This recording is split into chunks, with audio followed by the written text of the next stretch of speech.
I see you sitting in your house, wherever you are watching this. I literally am looking at you right through the screen and I see you. I want to give you a big hug right now. And I want to tell you that you can do it. You can be successful at this. And this can be a really fun and rewarding craft and business for you. This can support your family. I just want to tell you that it's going to take not only a lot of effort, but it's going to take you putting yourself way outside of your comfort zone in ways that you've never experienced before. And it's going to open you up to so many new and exciting opportunities. I just want to encourage you as well to put yourself out there. Don't be afraid to have people criticize you. There will always be people that do. Don't be afraid to have people not like your product. There will always be people that do. Don't be afraid to look funny. Don't be afraid to be embarrassed. We shouldn't ever take ourselves too seriously. Life was never meant to be that serious. Hello everyone, if you're new here, I'm Alan with 𝗏𝗧𝗏, and this channel is all about sharing the joy of candle making. Now in today's video, this is one that I wish I could have had back 6 years ago when I started my candle business. Well, it'll be 6 years in December of 2025. I want to talk with you guys about if I was starting a business today, like now or in 2026, what would I do? Having had the experience of doing this for 6 years. There's a number of things that we do when we first start out that we think are really good ideas or that we think are important, and then down the road we realize, wow, I was just really complicating that for myself, and it didn't have to be that difficult. Subscribe to the channel. I'd love to have you back for future videos. I do all kinds of stuff from fragrance reviews to making candles with me to concrete candle making. I just love having fun on this channel, and I'd love to have you along for the ride. Choose one wax that checks most of the boxes and stick with it.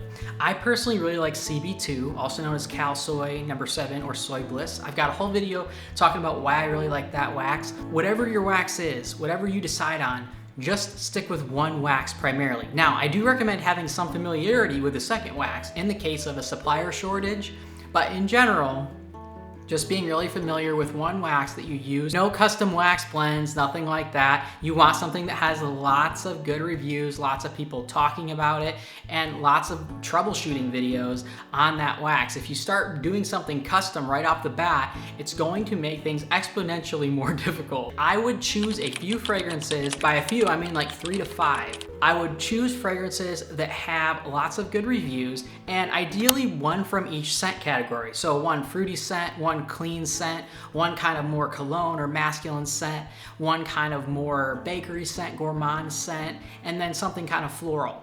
And then I would spend the rest of the time doing really thorough testing of those scents. Now, this is something that I did do in the past.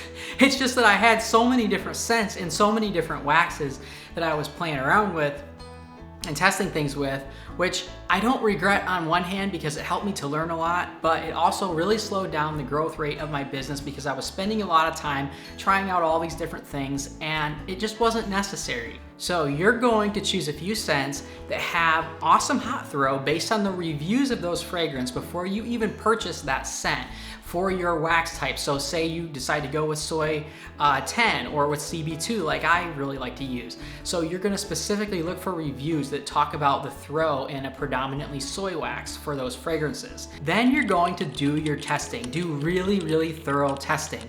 And another thing that's really gonna be helpful is for you to purchase some candles from makers that, I don't want to say like myself, but from makers that have been doing this for a while, because you need something to compare your candle to, and that is not going to be candles from Home Goods or candles from Bath & Body Works. You need to figure out what other people in the field are doing and use that as a reference for what your candle should be like. But also you want to, of course, have your own values kind of interwoven in that too, but you really want to be familiar with what other makers are doing. That is absolutely not a waste of money. That is an investment in your business, and that is a write-off on your taxes. Start with 2 size options only.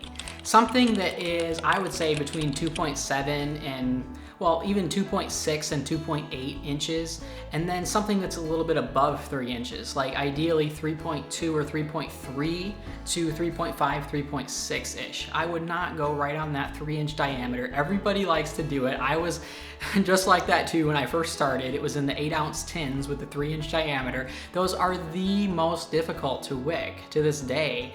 Anything that's 3 inches in diameter, exactly exactly is extremely difficult to wick because it's right in between single wicking and double wicking. So I would highly recommend going slightly below or slightly above that 3-inch mark. It is going to save you so much of a headache. Now, if you do choose a wax like CB2 or like Soy 10, it is going to be a little bit easier than most to be able to wick in that 3-inch container, but I still would not recommend it in general. It just makes things way more difficult. So you've got a single wick option and a double wick option.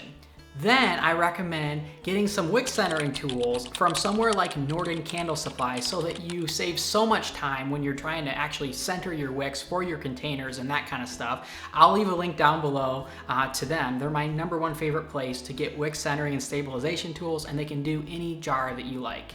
Even if they don't have it on file, they're able to like make a prototype out of your jar, and then you actually get a coupon for your order, and then they make that custom size for you without any upcharge at all. The rest of your time needs to go into marketing. Marketing. Did I say that enough? Marketing.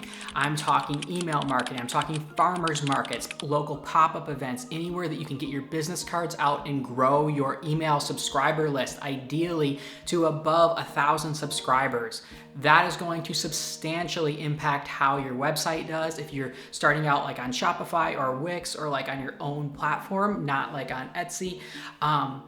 You really need to be spending a lot of your time on marketing. So these other things are largely so that you're more freed up so that you can spend your time on branding and marketing. At the end of the day, people do not care that you have cute candles and that you have good ingredients and that you have a good performing candle even. There's so much saturation in the market. You need to have a brand that stands out. And you need to figure out what those values are and then stand behind them in everything that you do. So your brand voice could be that it's an eco type of a line. It could be that it's kind of a rebel luxe type of a line. It could be that you work primarily with like a certain type of a cartoon theme. Of course, that gets into like trademark issues, but you get the point. You want to have a specific, I'm not going to say niche, but a specific customer in mind that you are marketing to. Who, at the end of the day, do you anticipate purchasing your candles? Then you tailor your branding around that. If you don't really know and you just think, yeah, I'm just gonna make candles, that is going to be a big problem because there's so much saturation in the market, and you need to have a very clear audience in mind that you're going to be selling those candles to, and then that is going to be kind of the framework around which you formulate your brand voice and the way that you present everything from your labels to your website design to your photos, and whether or not you use dye, what kind of ingredients you use in your candles. People will be unable to part with you because of your brand. And your candles, of course, are going to keep them coming back, but at the end of the day, it's your branding, even more so than your candle, that keeps your audience with you. And your customer service plays a huge role in that, but at the end of the day, it's how you present your brand, and you want to always have your target market aligned with that. And be proud of your products.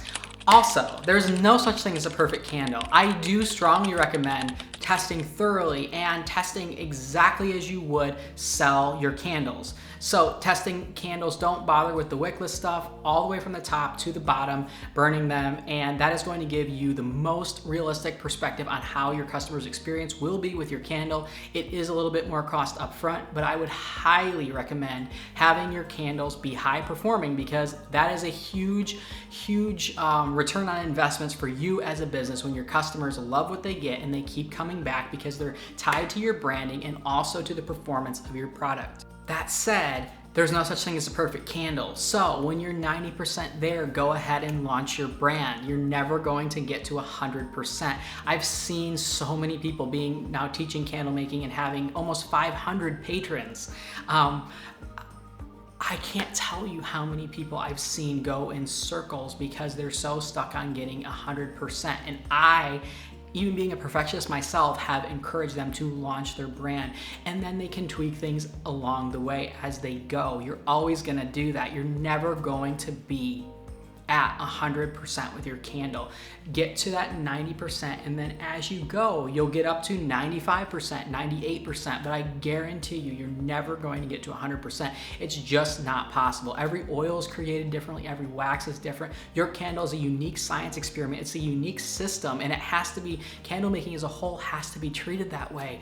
It's not something that you can ever master. It's such a moving target, and there are so many variables. I heard Erica Morris from Memory Box Candle Co. in one of her videos say recently that she could make almost any candle fail.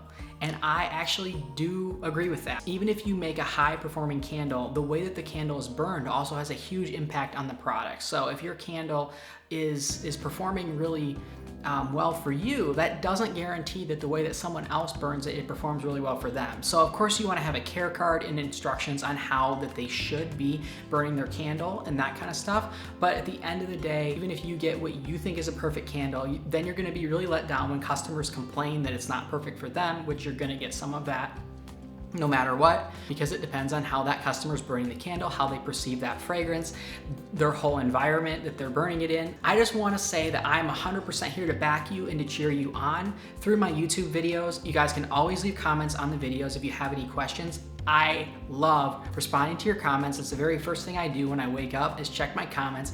Even if I don't write back to all of them, I read every single one. But if you do have questions, please leave them down there. I also offer one-on-one support on my Patreon just at the $5 level, and you also get all my formulas, so that's been a huge resource to candle makers and a huge jumpstart if you are first starting. I should have mentioned that more at the beginning, but it's an incredible value. Put yourself out there. Do not be afraid to make a total fool of yourself. In 2025, my biggest challenge was overcoming wholesale. You guys know, if you've watched some of my videos from the past, how big of a deal that was and how it's taken me like almost, I guess it'll be 6 years this December. And this is the first year that I've really reached out. And now my candles are in more than 5 stores. And several of them have already reordered candles. I just want to encourage you as well to put yourself out there. Don't be afraid to have people criticize you. There will always be people that do. Don't be afraid to have people not like your product. There will always be people that do. Don't be afraid to look funny. Don't be afraid to be embarrassed. We shouldn't ever take ourselves too seriously. Life was never meant to be that serious. Life is really just a test run. It's really just a practice run. But yeah, guys, I'm here to cheer you on. If you did enjoy this one, don't forget to give it a thumbs up. Let me know if there's anything that I can help you with specifically or any questions that you have. But I'm sending all you guys peace, love, and light, and I'm wishing all of you happy candle making. I'd like to take the time to thank my patrons for their incredible support.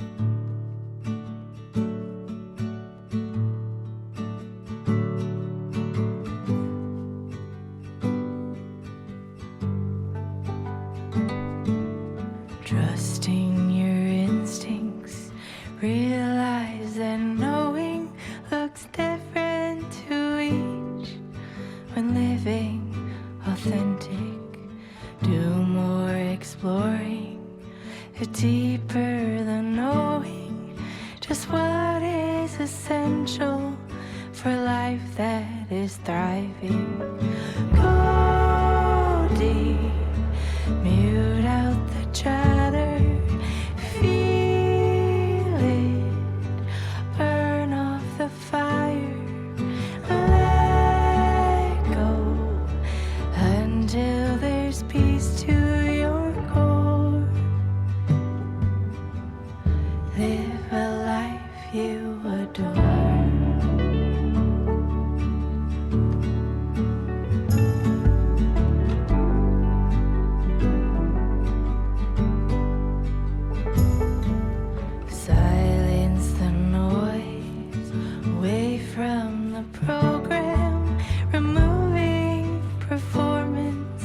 Yourself all that's standing.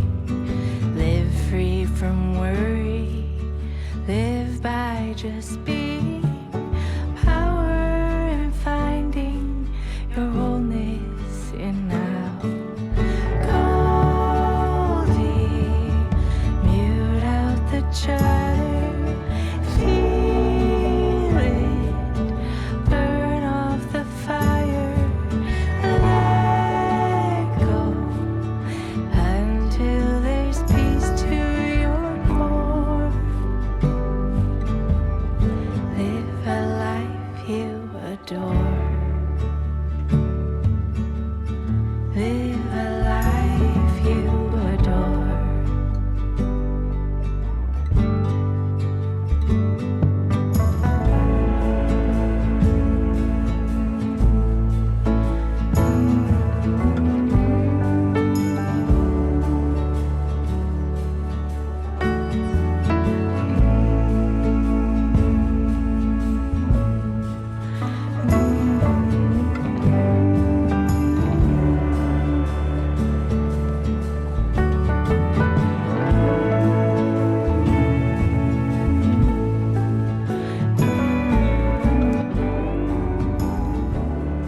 Stay authentic at all costs and never lose your spark, because that's what makes your brand uniquely you.